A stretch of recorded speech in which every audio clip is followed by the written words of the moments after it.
मेरा नाम रवि है। 35 साल पहले मेरी शादी हुई थी। उस समय मैं बहुत खुश था। मैं अपनी माँ के साथ रहता था। मेरे 4 भाई थे और 2 बहनें थीं। मैं अपने सभी भाई बहनों में सबसे छोटा था। अपनी शादी से पहले मैं ट्यूशन पढ़ाया करता था, हालांकि स्कूल में भी टीचिंग किया करता था।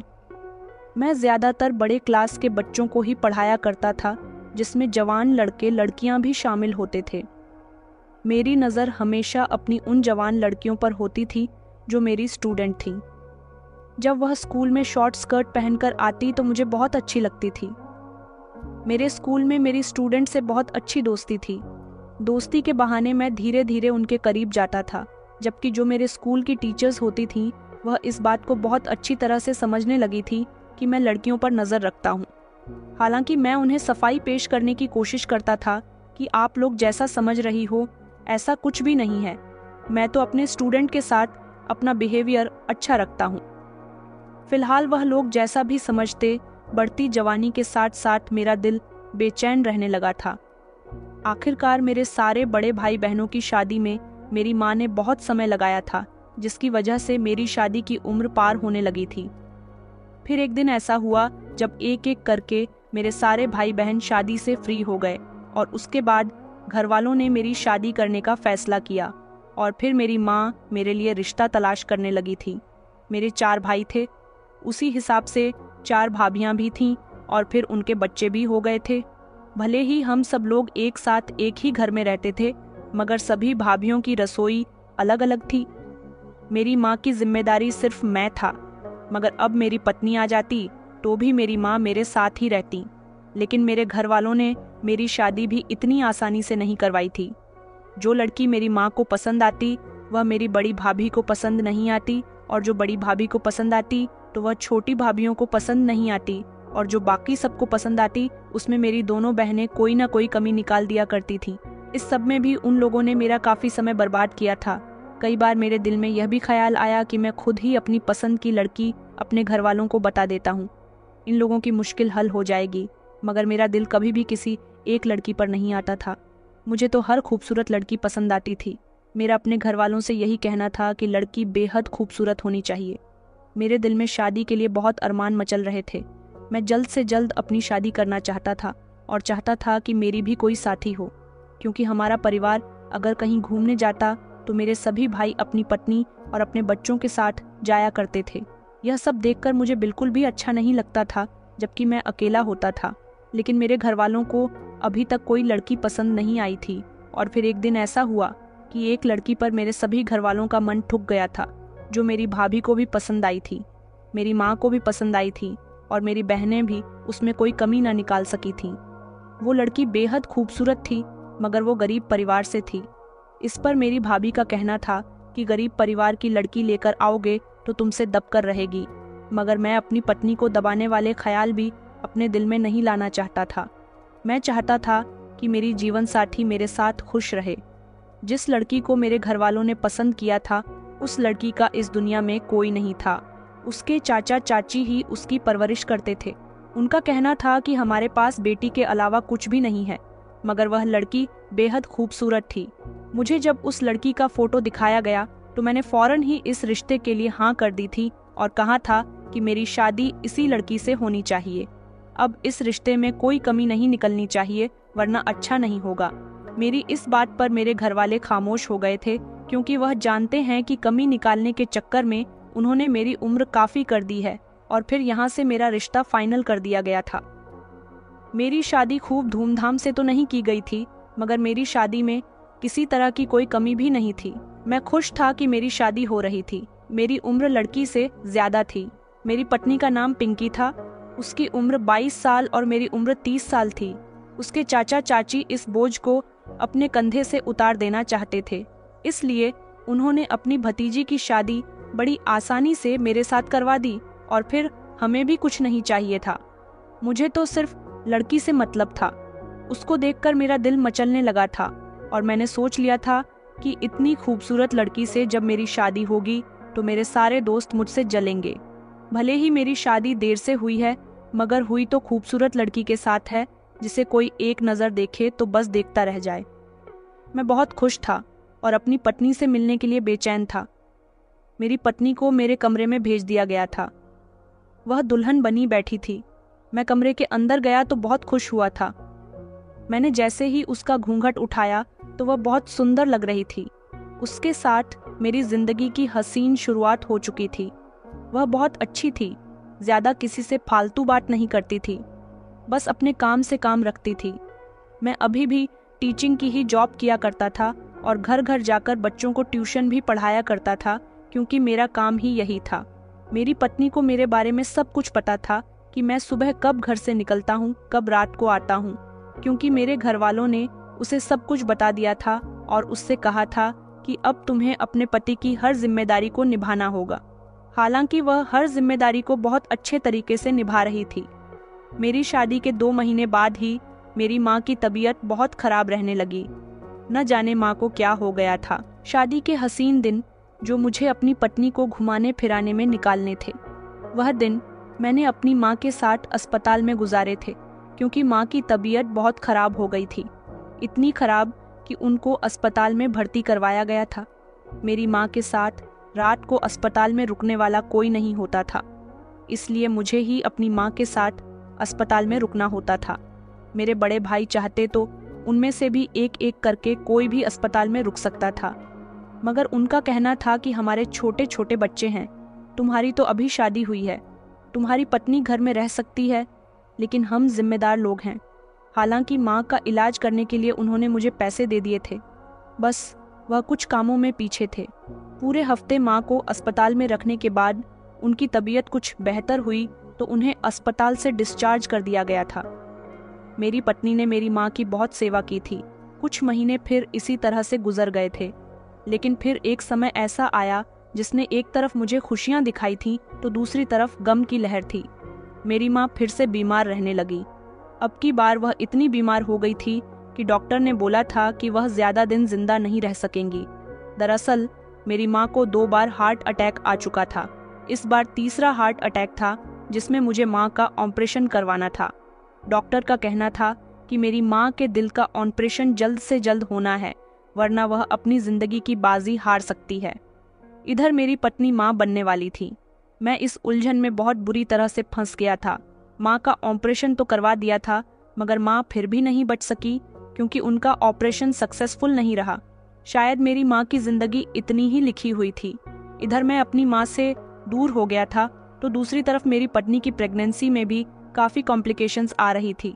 उसकी तबीयत ठीक नहीं थी, मगर फिर भी जैसे तैसे उसके 9 महीने पूरे हो गए। लेकिन जब उसकी डिलीवरी हुई तो डिलीवरी करने के बाद वह भी इस दुनिया को छोड़कर चली गई। आगे पीछे 2 लोगों की मौत हो जाना, और फिर भी वह किसी अपने की ही हो तो बड़ी तकलीफ होती है। न तो मैं अपनी पत्नी की मौत का सदमा अपने दिल से निकाल सका था, और न ही अपनी माँ की मौत का सदमा मैं अपने दिल से निकाल सका था। अपनी पत्नी के साथ अकेले में मैं ज्यादा समय भी नहीं गुजार सका था। मुझे नहीं पता था कि वह इतनी जल्दी इस दुनिया को छोड़कर चली जाएगी। मेरी माँ की तो उम्र हो गई थी, मगर मेरी पत्नी तो कम उम्र की थी, लेकिन वह अपनी निशानी मेरे हवाले कर गई थी। उसने एक प्यारे से बेटे को जन्म दिया था। मेरा बेटा देखने में बहुत सुंदर था, बिल्कुल मेरी पत्नी पर गया था। इस दौरान हमारे घर में एक अजीब सी वीरानी फैली हुई थी। मेरे सभी भाई भाभी अपनी अपनी जिंदगियों में बिजी हो गए थे, लेकिन मेरे लिए पूरा घर खाली हो गया था। मुझसे कोई बात करने वाला भी नहीं था। भाई ज्यादातर अपने अपने कामों पर होते थे, जबकि मुझे अपने बच्चे के साथ ही रहना पड़ता था। मेरी पत्नी के मरने के पूरे 1 हफ्ते के बाद तक मैं न तो स्कूल गया था और न ही बच्चों को ट्यूशन पढ़ाने जा सका था। मगर अब आगे का समय ऐसे कैसे गुजार सकता था। मैं खाली हाथ घर में तो नहीं बैठ सकता था, और अगर नौकरी पर जाता तो अपने बेटे को किसके हवाले छोड़कर जाता। मैंने सोचा कि मेरी भाभियां उसका ख्याल रख लेंगी। एक एक दिन मैं अपनी सभी भाभियों के पास अपने बेटे को छोड़ जाया करूंगा। मेरे बेटे का नाम मैंने बड़े प्यार से अतुल रखा था। मैं अतुल को अपनी 3 नंबर वाली भाभी के पास छोड़कर खुद जॉब पर चला गया था। लेकिन जब रात को मैं वापस आया तो भाभी ने कहा कि तुम्हारे बेटे ने मुझे बहुत परेशान किया, इसकी वजह से मैं अपना कोई काम नहीं कर सकी हूँ। मुझे माफ़ करना, मैं कल से इसका ध्यान नहीं रख सकूंगी। मुझे भाभी की इस बात पर बेहद गुस्सा आया था। सारी रात मैं अपने बेटे को गोद में लेकर बैठा रहा। अगले दिन मैं अपनी सबसे बड़ी वाली भाभी के पास अपने बेटे को छोड़ गया तो उनका भी मूड कुछ ठीक नहीं था। इधर मेरे बेटे की तबीयत भी बहुत खराब हो गई थी। मैं उसे डॉक्टर के पास लेकर गया तो डॉक्टर ने कहा कि आपको अपने बेटे की देखभाल ठीक से करनी होगी, वरना यह दिन ब दिन बीमार होता जाएगा। मुझे अकेले ही अपने बेटे की परवरिश करना बहुत भारी पड़ रहा था, इसलिए मैंने अपनी भाभीयों से कहा कि मेरी दूसरी शादी करवा दीजिए, जो मेरे बेटे को अपना बेटा मानकर उसे पालेगी और मुझे भी जीवन साथी मिल जाएगी। मगर उन लोगों में से किसी ने भी मेरा यह काम नहीं किया, क्योंकि वह लोग चाहती ही नहीं थी कि मेरी दूसरी शादी हो। मैं सारा दिन भूखा प्यासा रहता था। एक दिन भी मेरी किसी भाभी ने मुझे खाना नहीं दिया। सारा दिन मैं अपने बेटे की वजह से परेशान रहता। अब मैंने सोच लिया था कि मुझे इस घर में नहीं रहना। यहाँ मुझे कोई समझने वाला नहीं है। मैं अपने बेटे को लेकर कहीं दूर चला जाऊंगा। वैसे भी मुझे मेरे एक दोस्त ने बताया था कि तुम्हारे लिए बहुत अच्छी नौकरी है, तुम अगर वहाँ नौकरी करोगे तो तुम्हें फायदा होगा। मगर वह नौकरी हमारे शहर में नहीं थी, इसलिए मैंने सोच रखा था कि मैं यहाँ से चला जाऊंगा। लेकिन यहाँ से जाने से पहले मुझे इस घर का फैसला करना था। मैंने अपने घर वालों से कह दिया था कि मुझे मेरा हिस्सा दे दो और अपने भी हिस्से आपस में बांट लो। वैसे भी माँ बाप के मर जाने के बाद बच्चे उनके जायदाद का हिस्सा बंटवारा बड़ी आसानी से कर लेते हैं। ये लोग मेरे साथ रहते हुए मेरे नहीं थे तो मेरे जाने के बाद मुझे क्या याद करते। मेरी बात सुनकर मेरे सभी भाई और भाभियां खुश हो गए थे। वो खुद भी ऐसा ही चाहते थे। हमारा एक बहुत बड़ा घर था। मेरे पिताजी की 2-3 जमीनें भी पड़ी हुई थीं। उन सभी को हम सभी भाइयों ने आपस में बांट लिया था। मेरी माँ का जेवर भी मेरे ही पास रखा हुआ था। इन सभी भाइयों की शादी करके तो उन्होंने उनकी पत्नियों को अपना जेवर दे दिया था, मगर मेरे लिए मेरी माँ ने बहुत सारा जेवर इकट्ठा करके रखा था। वह सब मैं लेकर कलकत्ता आ गया और यहाँ आकर मैंने अपने बेटे के साथ अपनी जिंदगी की नई शुरुआत कर दी। लेकिन जैसे जैसे मेरा बेटा बड़ा होता जा रहा था, उसकी हरकतें बड़ी ही अजीब थीं। एक दिन मैंने जब डॉक्टर को उसकी हरकतों के बारे में बताया तो डॉक्टर ने मुझे बताया कि आपका बेटा दिमागी तौर पर कमज़ोर है, शायद यह बड़े होकर भी ऐसा ही रहेगा। यह सब सुनकर मुझे बेहद अफसोस हुआ था। क्या सारी परेशानियां मेरे भाग्य में ही लिखी हुई थीं? मेरे भाग्य में पत्नी का भी सुख नहीं था और अब मेरी औलाद भी ऐसी हालत में आ गई थी। मैं अपने बेटे से बहुत प्यार करता था, मगर मेरी लड़कियों को पसंद करने वाली आदत अभी भी खत्म नहीं हुई थी। मुझे किसी औरत की ज़रूरत थी। पिंकी के साथ भी मैं ज़्यादा समय नहीं गुजार सका था। वो लगभग मेरे साथ 1 साल तक ही रही थी। यहाँ कलकत्ता में मेरे 1-2 दोस्त थे जो मेरे साथ काम करते थे। यहाँ पर मुझे एक कंपनी में नौकरी मिल गई थी, जहाँ से मैं अच्छे खासे पैसे कमाया करता था। यहाँ मैंने अपना एक छोटा सा घर भी खरीद लिया था। मैंने अपने दोस्तों से कहा था कि वो मेरी शादी के लिए कोई लड़की बताएं, मगर मेरे पास बच्चा था, इसलिए मेरा रिश्ता कहीं नहीं लग सका। यहाँ तक कि मैंने भी कई लड़कियों से बात करके उन्हें प्रपोज किया था, लेकिन मेरे भाग्य में शादी होना नहीं लिखा था। वक्त धीरे धीरे इसी तरह से गुजरता जा रहा था। जैसे ही मेरा बेटा 2 साल का हुआ तो मैंने घर में एक नौकरानी रख ली जो मेरे बेटे का ख्याल रख सके और मैं नौकरानी के भरोसे अपने बेटे को छोड़कर आराम से काम पर जा सकूं। यह नौकरानी बूढ़ी औरत थी। इस नौकरानी की एक जवान और खूबसूरत बेटी थी। मेरी उस पर नियत आने लगी क्योंकि वह 1-2 बार हमारे घर पर अपनी बेटी को लेकर आई थी। मैंने एक दिन नौकरानी से बात की और उससे कहा कि वह अपनी बेटी की शादी मेरे साथ करवा दे, मगर उसने साफ इनकार कर दिया। उसने कहा कि मेरी बेटी किसी से मोहब्बत करती है। मैंने उसे भरोसा दिलाया कि तुम्हारी बेटी मेरे घर में बहुत खुश रहेगी, मगर उसका कहना है कि मेरी बेटी उस लड़के के अलावा किसी और से शादी ही नहीं करना चाहती। मुझे यह सब सुनकर बहुत गुस्सा आया था। मैंने अपनी यह परेशानी जब अपने दोस्त को सुनाई तो मेरे दोस्त कहने लगे कि तुम क्यों शादी के बंधन में बंधना चाहते हो? आजकल अच्छी लाइफ उस इंसान की है जो सिंगल है और अकेला है। तुम्हारी लाइफ बहुत अच्छी है यार। ऐसा इंसान तो अपनी जिंदगी को अपने हिसाब से जी सकता है। शादीशुदा इंसान तो अपनी पत्नी के डर से किसी गैर औरत को नजर उठाकर भी नहीं देख सकता और ना ही अपनी जिंदगी में अय्याशियां कर सकता है। मुझे अपने दोस्त की यह बात बिल्कुल ठीक लगी थी, इसलिए मैंने अपने दिल से शादी का ख्याल तो निकाल दिया था। एक दिन अचानक मैं ऑफिस से दोपहर के टाइम पर घर आ गया। मैंने देखा कि मेरा बेटा सोया हुआ था। घर में मुझे नौकरानी सविता कहीं भी नजर नहीं आ रही थी। मैं किचन की तरफ गया तो देखा कि उसकी खूबसूरत बेटी मोहिनी किचन में खड़ी हुई बर्तन धो रही थी। मैंने उससे कहा कि तुम यहाँ पर क्या कर रही हो और सविता मासी कहाँ है? तो वह कहने लगी कि मालिक, अचानक मेरी माँ की तबीयत खराब हो गई। उन्होंने मुझे फ़ोन कर दिया था, इसलिए मैं यहाँ पर आ गई और उनको मैंने आराम करने के लिए घर भेज दिया। उसकी यह बात सुनकर मेरे दिमाग में अचानक एक बात आई थी। वह बात गलत थी, मगर मैं क्या करता? उस समय उसको अपने घर में अकेला देखकर मैंने मौके का फ़ायदा उठाना बेहतर समझा। सबसे पहले मैं किचन से बाहर निकला और मैंने घर का मेन दरवाज़ा अंदर से अच्छी तरह से बंद कर लिया और फिर उसके बाद में किचन में जाकर मोहिनी के साथ ज़बरदस्ती करने लगा। मोहिनी इस तरह बहुत घबरा गई। वो कहने लगी कि साहब, आप यह क्या कर रहे हो? मगर मैंने उसकी एक न सुनी। मैं उसे खदेड़ता हुआ अपने साथ कमरे में लेकर चला गया। वो जोर जोर से चीख रही थी। मैंने उसके मुंह पर उसका ही दुपट्टा बांध दिया, जिससे उसकी आवाज़ दब कर रह गई, और फिर उसके साथ मैंने वो किया जो मुझे नहीं करना चाहिए था। वो बिलख बिलख कर रो रही थी क्योंकि मैं उसकी इज्जत खराब कर चुका था। थोड़ी देर के बाद मैंने उसका मुंह खोल दिया। वो जोर जोर से रोने लगी और कहने लगी कि आपने मेरे साथ अच्छा नहीं किया, आपने मेरी मजबूरी का फ़ायदा उठाया। अगले महीने मेरी शादी है। मैं सबको यह चीख चीख कर बता दूंगी कि आपने मेरे साथ गलत किया है, फिर सब आपको गलत समझेंगे। मैंने उससे कहा कि अगर तुमने ऐसा करने की कोशिश भी की तो तुम्हारी शादीशुदा जिंदगी खराब हो जाएगी। वैसे भी तुम अपनी पसंद के लड़के के साथ शादी करने जा रही हो। अगर तुम्हारे होने वाले पति को पता चल गया कि तुम मेरे हाथों इस्तेमाल हो चुकी हो तो वह कभी भी तुमसे शादी नहीं करेगा। इसलिए इस बात को यहीं खत्म कर दो और शादी करके अपने ससुराल चली जाओ। तुम्हारे पति को कुछ पता नहीं चलेगा और मैं भी किसी को कुछ नहीं बताऊंगा। वह जोर जोर से रो रही थी और मुझे बद्दुआएं दे रही थी। मैंने उसे बुरी तरह से डरा दिया था। मैं जानता था कि वह मेरे बारे में किसी को कुछ नहीं बताएगी, और फिर ऐसा ही हुआ था। उसने मेरी बात को अच्छी तरह से अपने दिलो दिमाग में बिठा लिया और उसकी शादी भी हो गई। मुझे मोहिनी के साथ यह सब करके बहुत अच्छा लगा था। मोहिनी की माँ अभी भी हमारे घर में नौकरी कर रही थी। उसकी बेटी उस दिन के बाद कभी दोबारा मेरे घर नहीं आई।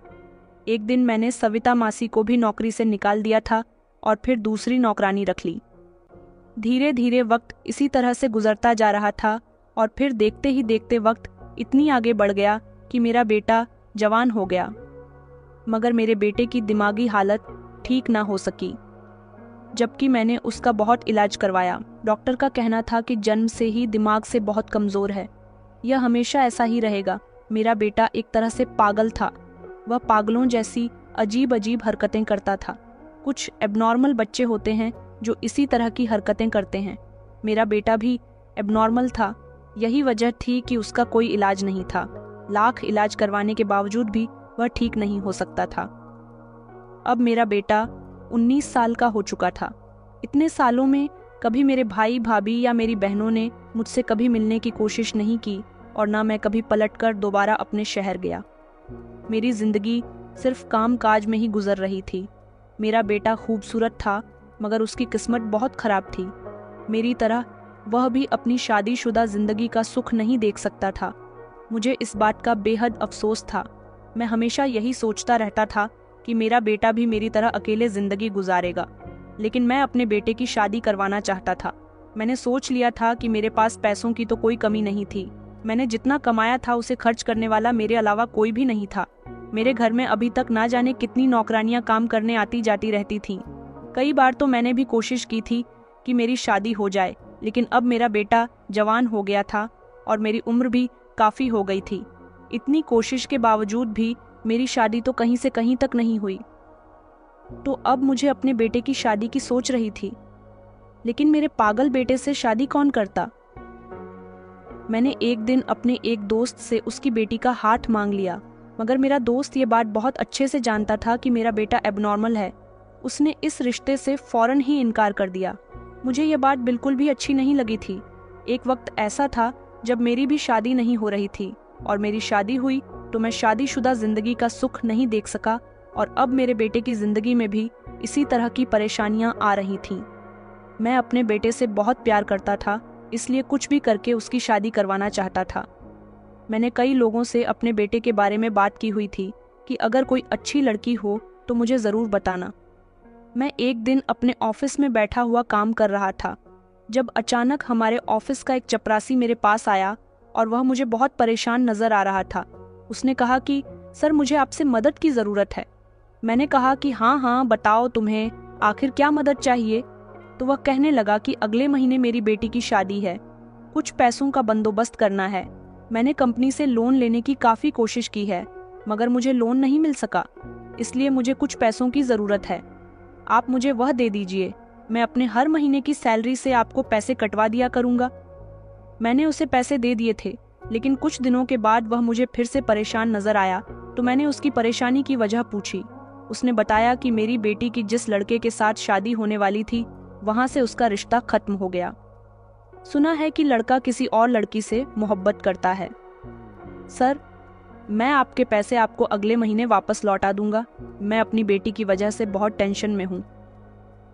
मेरी बेटी पर बहुत बड़ा कलंक लग गया। अब मेरी बेटी से शादी कौन करेगा? मैंने कहा कि तुम्हारी बेटी के लिए अगर कोई अच्छा रिश्ता आया तो तुम अपनी बेटी की शादी उसके साथ कर दोगे। मेरी बात सुनकर जैसे उसके चेहरे पर चमक आ गई थी। उसने कहा कि हाँ हाँ सर, क्यों नहीं करूँगा, अच्छे रिश्ते तो आजकल बड़ी मुश्किल से मिलते हैं। मैंने कहा, अच्छा अपनी बेटी का फोटो वगैरह कुछ तो दिखाओ, ताकि मैं तुम्हारी बेटी के हिसाब से रिश्ता बता सकूं। उसने मुझे अपनी बेटी का मोबाइल में फोटो दिखाया। उसकी बेटी तो बहुत सुंदर थी। तभी मैंने उसे अपने बेटे के रिश्ते के बारे में बात की और अपने बेटे का फोटो भी अपने मोबाइल से उसे दिखा दिया। वह मेरे बेटे का फोटो देखकर खुश हो गया था। उसने कहा कि आपका बेटा बहुत अच्छा है, मैं अपने घर जाकर इस बारे में बात करता हूँ। मैंने कहा कि तुम्हें मेरा बेटा पसंद आया? तो वह कहने लगा कि हाँ सर, आपका बेटा तो बहुत अच्छा है, आपका बेटा आपकी ही तरह होगा। उसने अपनी पत्नी से जाकर बात की और फिर उन दोनों ने अपनी बेटी की शादी मेरे बेटे के साथ करने का फैसला कर लिया था। हालांकि उन्होंने मेरे बेटे को रियल में नहीं देखा था। वो दोनों पति पत्नी एक बार मेरे बेटे से मिलना चाहते थे, मगर मैंने हर बार कोई न कोई बहाना बना दिया और फिर उन लोगों को इतना बेवकूफ़ बनाया कि वह सिर्फ फोटो देखकर ही अपनी बेटी की शादी मेरे बेटे के साथ करने का फैसला कर चुके थे। शादी वाला दिन आया तो मैंने अपने बेटे को खास समझा दिया था कि वह किसी के सामने कोई उल्टी सीधी हरकत न करें। मेरे बेटे को भी मैंने सेहरा पहना दिया था। लड़की के पिता ने मेरे बेटे का चेहरा देखा तो उसे मेरा बेटा बहुत पसंद आया था, मगर वह अभी भी उसको नहीं पहचान सका था कि वह पागल है। इस तरह उसकी बेटी हमारे घर आ गई थी। वह खुद को बहुत भाग्यशाली समझ रहा था कि उसकी बेटी की शादी इतने अच्छे परिवार में हुई है, जहां उसकी बेटी राज करेगी। मेरी बहू कमरे में बैठी मेरे बेटे का इंतजार कर रही थी, मगर मेरा बेटा तो कुछ जानता ही नहीं था। उसे तो यह भी नहीं पता था कि आखिर उसके साथ हो क्या रहा है। मैंने अपने बेटे को दूसरे कमरे में ले जाकर सुला दिया था और मैं खुद बहू के कमरे में चला गया। मेरी बहू का नाम पायल था। पायल बहुत कम उम्र की थी। उसे देखकर अचानक मेरा दिल मचलने लगा और फिर मैंने इतनी उम्र में आकर उस बेचारे के साथ वह किया जो बहुत गलत था। मैंने उसे अपने बेटे से दूर रखा और मैं उसकी इज्जत के साथ खेलता रहा। उसे नहीं पता था कि उसके और उसके घरवालों के साथ कितना बड़ा धोखा किया गया है। मैंने उसको कमरे में बंद रखना शुरू कर दिया था ताकि वह यहाँ से निकलकर भाग ना जाए और किसी को मेरी सच्चाई न बता दे। मैं कई दिनों तक उसके साथ गलत संबंध बनाता रहा। हर रात उसका इस्तेमाल करता रहा और वह हर रात रोती रही। उसे जिंदा रखने के लिए मैं उसे खाना दिया करता था, मगर उसे कभी बाहर नहीं जाने देता था। एक बार उसके पिता हमारे घर अपनी बेटी से मिलने के लिए आया था, लेकिन मैंने उससे कह दिया कि दोनों पति पत्नी कहीं घूमने के लिए गए हुए हैं। वह खुशी खुशी वहां से चला गया था, मगर उसके दिल को सुकून नहीं आ रहा था कि उसकी बेटी यहाँ खुश भी है या नहीं। उसे इस बात की तसल्ली दिलाने के लिए एक बार मैंने उसकी बात फोन पर करवा दी। मैंने उसकी बेटी को डरा धमका दिया था और उससे कहा था कि अपने पिता से खामोशी से बात करे और उसे बताए कि वह अपने पति के साथ बहुत खुश है और अगर उसने थोड़ी भी होशियारी करने की कोशिश की तो अच्छा नहीं होगा। मैंने उसकी गर्दन पर चाकू रख दिया था, इसलिए वह खामोशी से अपने पिता से बात करती रही। लेकिन मैं अभी भी हर रात उसका इस्तेमाल करता था और धीरे धीरे उसे ये बात भी पता चल गई कि उसकी शादी मेरे पागल बेटे के साथ हुई है। एक रात ना जाने वो किस तरह से वहां से भाग गई। सुबह के समय जब मैं उसके कमरे में गया तो उसे कमरे में ना पाकर दंग रह गया था। मुझे डर था कि वो पुलिस को लेकर यहाँ पर ना आ जाए। अगर मेरे बारे में उसने सारी सच्चाई बता दी तो मैं किसी मुसीबत में फंस सकता हूँ। मैंने जल्दी से वो घर छोड़ने का फैसला किया। मेरा एक दोस्त था जो काफी समय से मुझसे मेरा घर मांग रहा था। मैंने सोच लिया था कि मैं अपना घर उसे बेच दूंगा। फिलहाल तो मैं अपने घर से सारे पैसे, अपना थोड़ा सा जरूरी सामान और अतुल को लेकर वहां से भाग निकला था, बल्कि इतनी दूर आ गया था कि मुझे कोई ढूंढ भी नहीं सके। मैंने अपना नंबर भी चेंज कर दिया था और इस अनजान शहर में आकर मैंने दूसरा किराए का घर ले लिया था और अब मैं यहाँ रहने लगा था। मैं नहीं जानता था कि वो लड़की मेरे घर से भागकर कहाँ गई, मगर फिर भी मुझे सतर्क रहना था। मैं एक तरह से साइको हो गया था और मुझे खूबसूरत औरतों की आदत हो गई थी।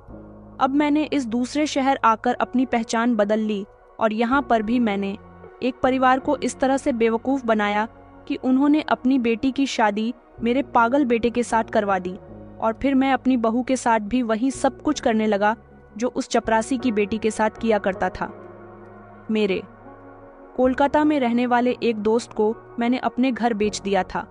उसने मुझे यहाँ मुंबई आकर मेरे घर की वह रकम भी दे दी थी, मगर वह हैरान था कि मैं इस तरह खामोशी से अपना घर बार छोड़कर यहाँ मुंबई में आकर क्यों रहने लगा हूँ। वह मेरा बहुत जिगरी दोस्त था। उसका नाम संकेत था, इसलिए मैंने उसे अपने बारे में सब कुछ बता दिया। मेरी बात सुनकर उसे हैरानी तो बहुत हुई थी, मगर वह भी एक मर्द था और औरत के मामले में अच्छे से अच्छे। मर्द की नीयत खराब होने में देर नहीं लगती। मेरा दोस्त कहने लगा कि मैं तुम्हारा यह राज किसी को नहीं बताऊंगा, मगर अब की बार तुमने अपने बेटे की शादी जिस लड़की के साथ करवाई है, उसके साथ मैं भी वह सब कुछ करना चाहता हूँ जो तुम कर चुके हो। मैंने कहा कि ठीक है, मुझे इस सब में कोई दिक्कत नहीं थी। मेरा बेटा तो ज्यादातर अपने कमरे में ही पड़ा रहता था। वह तो दवाइयों के सहारे ही जी रहा था। अब उसकी तबीयत ठीक नहीं रहती थी। मैं उसकी तरफ से परेशान तो रहता था, लेकिन मैं अपनी आदत से भी मजबूर था। मैं एक तरह का दरिंदा बन चुका था जो लड़कियों की इज्जत के साथ हैवानियत को अंजाम देता था। लड़की की सिर्फ माँ थी जो बेचारी बहुत गरीब और लाचार औरत थी। मैंने उसकी शादी अपने बेटे के साथ करवाकर एक तरह से उस पर उपकार किया था। अब मैं कहीं नौकरी तो नहीं कर रहा था, मगर मैंने कुछ दिन इस लड़की का इस्तेमाल करने के बाद उसे अपने दोस्त अंकित को बेच दिया था। वह इस लड़की को लेकर कोलकाता चला गया। उसने भी इसे कुछ दिन तक इस्तेमाल किया और उसने भी उसे आगे किसी और के हाथ बेच दिया। संकेत अब मेरे प्लान में शामिल हो चुका था। वह एक तरह से मेरा पार्टनर था। अब इसी तरह मैं एक जगह से दूसरी जगह शिफ्ट होता रहता और वहाँ ऐसे लोगों को बेवकूफ़ बनाता जो आसानी से अपनी बेटियों की शादी मेरे बेटे के साथ करवा देते। मैं उनकी बेटियों की इज्जत के साथ खिलवाड़ करता, उनको कैद करके रखता और जब उन लड़कियों से मेरा दिल भर जाता तो मैं उन्हें अपने दोस्त को बेच देता था। मेरा दोस्त ज्यादा रकम में उन्हें आगे बेच दिया करता था। इसी तरह से मेरा बिजनेस चल रहा था और मेरी हवस भी पूरी हो रही थी। हम दोनों दोस्तों को इस काम में बहुत प्रॉफिट हो रहा था। कभी मैं किसी शहर जाता तो कभी किसी शहर। अच्छी बात यह थी कि अभी तक मैं पकड़ा नहीं गया था। कोई लड़की ऐसी नहीं थी जो मेरे चंगुल से भाग चुकी हो। जो लड़की मैं अपने दोस्त को बेच भी देता तो उस जगह से मैं अपना नामो निशान मिटा देता था। मैं उस शहर को ही छोड़ देता और फिर दूसरे शहर में पहचान बदलकर रहने लगता था। इस काम में पूरे 5 साल गुजारने के बाद जब मैं दिल्ली जैसे शहर में आया तो यहाँ भी मैंने किराए का एक मकान लिया। मैं और संकेत ज्यादातर एक दूसरे से मिलकर ही बात किया करते थे। वह मुझसे मिलने के लिए ट्रेन से आ जाया करता था और तभी हम दोनों एक दूसरे से पैसों का लेन देन भी किया करते थे। हमें अपना काम करने में अब कोई डर नहीं लगता था, क्योंकि अब हम यह काम करते करते पूरी तरह से पक्के हो गए थे। हमें यही लगता था कि पिछले 5 सालों में हमें कोई नहीं पकड़ सका, तो अब किसी की हिम्मत नहीं जिसे हमारे बारे में कुछ पता भी चल सके, क्योंकि हम बहुत चालाकी और शातिरपन से यह सब कुछ करते थे। अब की बार दिल्ली में भी मैंने किराए का फ्लैट लिया। अब मुझे यहाँ भी अपने किसी शिकार की तलाश करनी थी। एक दिन मेरी मुलाकात यहाँ एक बूढ़ी औरत से हुई। उसे पैसों की मदद चाहिए थी। मुझे लगा कि इस औरत की ज़रूर कोई ना कोई बेटी होगी। अगर मैं इसकी पैसों से मदद कर दूं तो शायद यह मुझे अपनी बेटी या फिर किसी और लड़की के बारे में ज़रूर बताएगी। इस औरत ने मुझसे पैसे तो ले लिए, इसका कहना था कि इसे अपने बेटे का इलाज करवाना है। मैंने इसे लगभग 5,000 रुपये दिए थे। मैंने कहा था कि तुम्हें तो अपने बेटे के इलाज के लिए और भी पैसों की ज़रूरत पड़ेगी, क्योंकि तुमने बताया कि तुम्हारा पति भी नहीं है और एक ही बेटा है, वह भी बीमार पड़ा हुआ है। अगर मैं तुम्हें नौकरी दूं तो तुम हर महीने मुझसे पैसे ले सकती हो। वह कहने लगी कि हाँ साहब, मैं कहीं भी नौकरी करने के लिए तैयार हूँ, बताओ कहाँ करनी है। मैंने कहा कि आपको मेरे घर में नौकरी करनी होगी, नौकरानियों वाला सारा काम करना होगा। दरअसल मैं ज़्यादातर अपने घर से बाहर रहता हूँ, घर में बस मेरा बेटा होता है। वह मेरे घर में नौकरी करने के लिए राज़ी हो गई थी।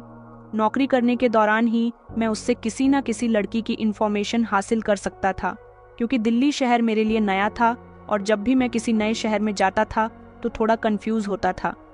मेरे दिल में घबराहट होती थी, इसलिए मुझे कोई ना कोई तरीका अपनाकर लड़कियों के बारे में इन्फॉर्मेशन मिल जाती थी। औरत मेरे घर में काम करने आने लगी थी। जैसा कि उसने बताया था कि उसकी कोई बेटी नहीं है, मगर इसके आसपास इसकी रिश्तेदारी में तो कोई लड़की होगी ही ना।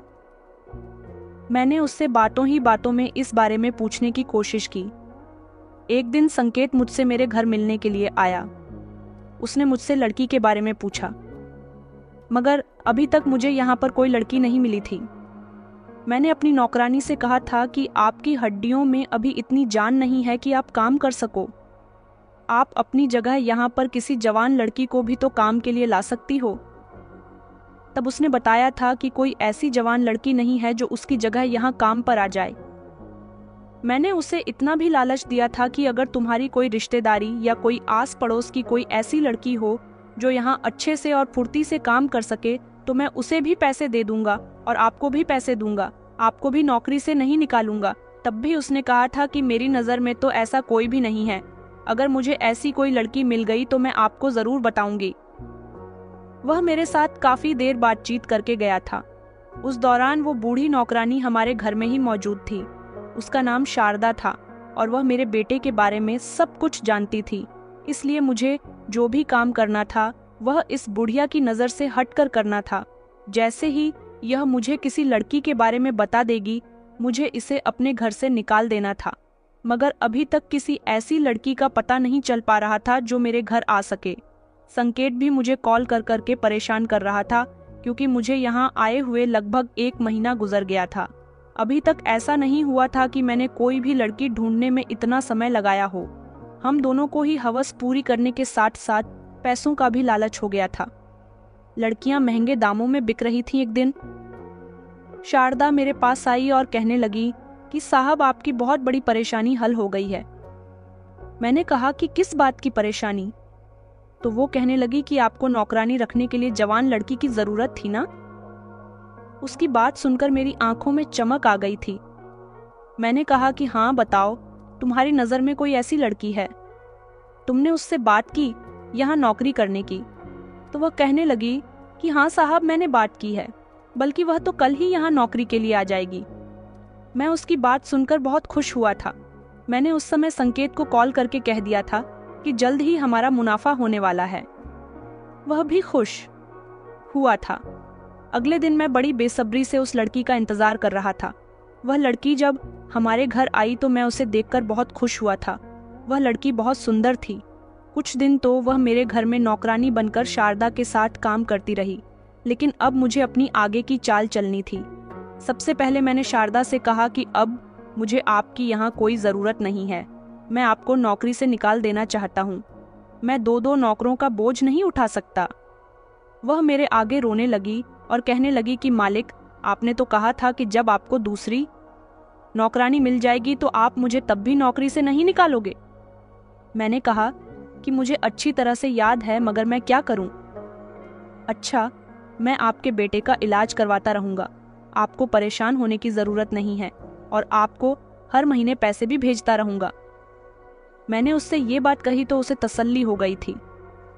मैंने कहा कि मुझे अच्छा नहीं लगता कि मेरे घर में मेरी माँ समान बूढ़ी औरत काम करती है। शारदा कहने लगी, मगर साहब काजल भी आपके घर ज्यादा दिन काम नहीं कर सकेगी, क्योंकि काजल के माता पिता उसके लिए रिश्ता देख रहे हैं। जब तक उसका रिश्ता नहीं मिल जाता तब तक वह आपके यहाँ काम कर रही है। उसकी बात सुनकर मेरे चेहरे पर मुस्कुराहट आ गई थी। मुझे बहुत खुशी हुई थी। मैंने शारदा से कहा कि ठीक है, तो तुम यहाँ काम कर सकती हो। मैंने शारदा को इसीलिए यहाँ पर कुछ दिन और रहने की मोहलत दी थी, क्योंकि वही थी जो मेरे बेटे की शादी काजल के साथ करवा सकती थी। उसका नाम काजल था और वह मेरे घर का काम बहुत अच्छे से संभाल रही थी। एक दिन मैंने शारदा से कहा कि मैं काजल को अपने घर की बहू बनाना चाहता हूँ। तुम तो जानती हो कि मेरे घर में किसी चीज़ की कोई कमी नहीं है। अगर तुम्हारी कोई बेटी होती तो मैं उसे अपने घर की बहू बना लेता, मगर तुम्हारे पास तो सिर्फ एक ही बेटा है। काजल बहुत अच्छी लड़की है। मैं किसी गरीब लड़की को ही अपने घर की बहू बनाना चाहता हूँ। तुम तो मेरे बेटे के बारे में जानती हो ना। मेरा बेटा दिमाग से थोड़ा कमज़ोर है। काजल जो घर को बहुत अच्छे से संभाल सकती है, वह मेरे बेटे को भी बहुत अच्छे से संभाल लेगी। तुम किसी भी तरह काजल के माता पिता से मेरे बेटे के रिश्ते के बारे में बात करो। शारदा कहने लगी कि मगर साहब काजल के घर वाले कभी भी आपके बेटे से शादी करने के लिए नहीं मानेंगे, क्योंकि कहाँ आपका बेटा और कहाँ काजल। उसने कहा कि साहब मेरी बात का बुरा मत मानना, लेकिन फिर भी मैं एक बार काजल के घर वालों से बात करके देख लेती हूँ। मैंने कहा, तुम्हें उन लोगों को इस शादी के लिए मनाना ही होगा। अगर वो लोग नहीं माने तो तुम उन्हें पैसों का लालच दे देना। अगर उन्होंने अपनी बेटी की शादी मेरे बेटे के साथ करवा दी तो मैं उन्हें पूरे 2 लाख रुपए दूंगा। बल्कि मुझे उनसे दहेज भी नहीं चाहिए। उनकी बेटी सारी जिंदगी मेरे घर में राज करेगी। अभी मेरे बेटे की तबीयत ठीक नहीं चल रही थी। उसका इलाज चल रहा था, क्योंकि उसे बुखार आया था, और वायरल बुखार जिसने उसे बुरी तरह से अपनी चपेट में ले लिया था। अगले दिन शरद ने मुझे आकर एक खुशखबरी सुनाई। उसने कहा कि साहब काजल के घर वाले इस रिश्ते के लिए मान गए। पहले तो वो लोग नहीं मान रहे थे, लेकिन जब मैंने आपके कहने पर पैसों का लालच दिया तो वो लोग आसानी से मान गए। मैंने झट से खुशी खुशी शारदा को 20,000 रुपए दिए और कहा कि तुमने बहुत अच्छा काम किया। काजल के घर वालों को मैंने ये बात बता दी थी कि मेरा बेटा पागल है। पैसों की खातिर वो लोग अपनी बेटी को मेरे हाथ बेच चुके थे। उन्हें यह नहीं पता था कि उनकी बेटी की शादी भले ही मेरे बेटे के साथ हो रही है, मगर उसका इस्तेमाल सिर्फ मैं ही करूंगा। मैंने शारदा को 1 हफ्ते की छुट्टी पर भेज दिया था और काजल के घर वालों को भी 2 लाख रुपए दे दिए थे। शादी की रात जैसे ही वो कमरे में दुल्हन बनी बैठी थी, उसे लगता था कि वह मेरे बेटे का इंतजार कर रही थी, मगर वह नहीं जानती थी कि उसके साथ कितना बड़ा धोखा किया गया है। मैं जैसे ही कमरे के अंदर गया तो मैंने उसका घूंघट उठाया। वह मुझे सामने देखकर चौंक गई। मैंने उसे अपनी बाहों में भर लिया। वह जोर जोर से चीखने लगी। मैं उसके साथ जबरदस्ती कर रहा था। वह बार बार कह रही थी कि मुझे छोड़ दो, ये तुम क्या कर रहे हो, मगर मैं उसकी कोई बात नहीं सुन रहा था। उसकी आवाज़ घर से बाहर न जाए, इसलिए मैंने उसके मुंह को दबोचा और उसके दुपट्टे से उसका मुंह बांधने की कोशिश करने लगा था। इतनी ही देर में अचानक धड़ाम से कमरे का दरवाज़ा टूटा और कमरे के अंदर कुछ लोग आए। उन्होंने जैसे ही कमरे की लाइट जलाई और मुझे काजल के साथ जबरदस्ती करते हुए देखा तो मुझे जकड़ लिया। वह लोग कोई और नहीं बल्कि पुलिस थी, और पुलिस को देखकर मेरे हाथ पैर कांप उठे थे। मुझे तो यकीन ही नहीं हो रहा था कि पुलिस यहाँ तक कैसे पहुँच गई। उसी समय काजल ने अपना रोना धोना बंद किया। उसने अपने आंसू साफ किए और वह पुलिस वालों के पास जाकर खड़ी हो गई। इतनी ही देर में शारदा भी घर के अंदर आ गई थी। मैं बार बार पुलिस वालों से कह रहा था कि मैं इस लड़की के साथ कुछ गलत नहीं कर रहा था। यह मेरे साथ गलत करने की कोशिश कर रही थी। इसकी शादी तो मेरे बेटे के साथ हुई है। यह मेरी बहू है। तभी काजल मेरे करीब आई और उसने मेरे मुंह पर एक जोरदार थप्पड़ मार दिया। काजल कहने लगी कि तुम्हें शर्म नहीं आती? झूठ बोलते हुए आखिर कब तक और कितना झूठ बोलोगे? मैंने काजल को घूर कर देखा और कहा कि तुम कौन हो? बताओ, तुम कौन हो? मैं पुलिस से खुद को छुड़वाने की कोशिश कर रहा था। जब काजल ने बताया कि कई शहरों में ऐसी वारदात हो चुकी है कि उनकी बेटियों की शादी किसी लड़की के साथ हो जाती है। वो एक अमीर आदमी है, वो अपने बेटे की शादी करवाता है। शादी के कुछ दिनों बाद ही लड़की के ससुर और उसका पति और वो खुद लड़की भी अचानक कहीं गायब हो जाती है। आखिर वो लड़कियां कहाँ गईं? उसके ससुराल वालों ने उनके साथ क्या किया? फिर हमें खबर मिली कि उन लड़कियों को बेचा जा रहा है, यहाँ नहीं बल्कि आउट ऑफ कंट्री में। इस काम में कौन कौन शामिल है, ये बात अभी तक किसी को नहीं पता चल रही थी, क्योंकि वो इंसान हर बार अपनी पहचान बदलकर कहीं भी जाता था, इसलिए लोग उसे पहचान नहीं पाते थे। शारदा को शायद इस खबर के बारे में पता था। जब शारदा से तुम्हारी मुलाकात हुई और एक दिन शारदा ने तुम्हें फोन पर तुम्हारे पार्टनर से बात करते हुए सुना, तो शारदा ने पुलिस में आकर तुम्हारे बारे में हमें सब कुछ बता दिया कि तुम्हारा एक पागल बेटा है और तुम्हारा कोई पार्टनर है जिसके साथ तुम लड़कियों को बेचने की बात कर रहे थे। हमने सोचा एक बार हम ट्राई करके देख लेते हैं कि कहीं तुम वही तो नहीं हो, इसलिए हमने शारदा को तुम पर नजर रखने के लिए कहा। और जब तुमने शारदा से किसी जवान लड़की की बात की तो मैं तुम्हारे पास आ गई, और अब जब तुम मेरे साथ जबरदस्ती कर रहे थे तो मेरे पुलिस ऑफिसर भी यहाँ आ गए। उसने बताया कि वह एक पुलिस ऑफिसर है और यह सब एक प्लान के तहत हुआ था। मुझे अरेस्ट कर लिया गया था। जेल जाने के बाद मुझे इतना मारा गया कि मुझसे सारी सच्चाई पुलिस वालों ने उगलवा ली थी। मैंने अपने साथ ही संकेत के बारे में भी उन्हें बता दिया था। आज तक मुझे यह नहीं पता चला था कि संकेत लड़कियों को विदेश में सप्लाई करता है। मैं तो इतना ही जानता था कि जिस तरह मैं उसे लड़कियां बेच देता हूँ, इसी तरह वह भी किसी दोस्त को लड़कियां बेच देता होगा। मुझे तो सिर्फ पैसों से मतलब था, इसलिए मैंने कभी कुछ जानने की कोशिश नहीं की। संकेत को भी कलकत्ता से अरेस्ट कर लिया गया था। उसके आगे भी कुछ ऐसे खरीदार थे जो उससे लड़कियों को खरीदते थे। उन सबको भी अरेस्ट कर लिया गया और इस तरह हम सब का भांडा फूट गया था और हमारी सारी सच्चाई दुनिया के सामने खुलकर आ गई। मुझे अपने बेटे की बहुत याद आ रही थी, मगर पुलिस वालों ने मेरे बेटे से मुझे मिलने नहीं दिया। उनका कहना था कि हम तुम्हारे बेटे का इलाज करवाएंगे। तुमने जो किया वह अपने लालच के लिए किया और अपने बेटे का इस्तेमाल किया। इस समय तुम्हारे बेटे की कोई गलती नहीं है। वह बेचारा तो एबनॉर्मल है। तुमने कैसे बच्चे को अपने प्लान का हिस्सा बनाया? उसकी ना जाने कितनी शादियां करवाई और उसकी पत्नियों के साथ तुम गलत काम करते रहे। उन्होंने मेरे बेटे को अस्पताल में भर्ती करवा दिया, मगर मेरे बेटे की तबीयत इतनी ज्यादा खराब हो चुकी थी कि वह इस दुनिया से ही चला गया। उसकी मौत की वजह मेरे बेटे की बीमारी थी या मेरे अपने गलत कर्म थे जिनकी वजह से मेरा बेटा मुझसे दूर हो गया। जब इंसान के पापों का घड़ा भर जाता है तो उसे फूटने में समय नहीं लगता। मेरा बेटा इस दुनिया से जा चुका था और मैं उसकी मौत पर बुरी तरह से रो रहा था। मैं एक तरह का साइको बन गया था जिसे सिर्फ लड़कियों के साथ अपनी हवस पूरी करनी होती थी और मैं उनसे पैसे भी कमा रहा था। मैंने अपनी जिंदगी का काफी हिस्सा अकेलेपन में गुजार दिया था। मुझे एक साथी की जरूरत थी जो मुझे जवानी के समय से ही नहीं मिल सका था। यही वजह थी कि मेरी हवस बढ़ती चली गई, मगर अब कुछ भी नहीं हो सकता। जेल में मुझे जो सजा मिली वह मेरे लिए बहुत कम थी। मुझे और संकेत को उम्र कैद की सजा हो गई और हम दोनों अब जेल में अपनी बाकी की जिंदगी गुजार रहे हैं।